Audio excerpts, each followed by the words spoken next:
bu videoni srochniy eshikchilarga jo'natib qo'ymasanglar bo'lmaydi o'rtoqlar. Men sizlarga yozib ma'lumot beraman. Ko'p sanuzullarga MDF eshik qo'yiladi, bilasizlar.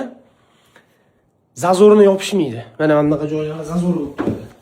Suv bo'lgan joylarda mana bu zazor bor. Mana işte suv borib, sizib ichiga kiradi. Orqasiga sepilmagan u. MDF shunda turadi, ishirib yuboradi. Mana işte bitta yechimi oddiy mana yengil silikon qilib qo'ysanglar, masala hal bo'lib ketadi. Mana yengil silikon qilib qo'ysanglar, masala hal bo'lib ketadi. Nimaga bu yoqda ishib ketmagan? Mana. Mana bu yoqda nima ishmagan? Xuddi suv yo'q chunki. Bundan ham muammo yo'q. Suv bo'lganda ham muammo yo'q. Nega bu yoqlar ishmayapti? Nimaga bu yoqlar ishmayapti? Chunki bu yoqda zazor yo'q o'rtoqlar. Hamma yoq cho'tki sepilgan. Iloji bo'lsa, eshikcha akala. Imini sanuzul zonalarga ham orqasiga ham qo'shib buni aylantirib sepinglar. MDF joylar polniy sepinglar. O'shanda menimcha izolyatsiya bo'lsa kerak. Videoni yana bir marta aytaman, eshikchilarga jo'natib qo'yinglar. Qurilish qotganlar, saqlanib qo'yinglar.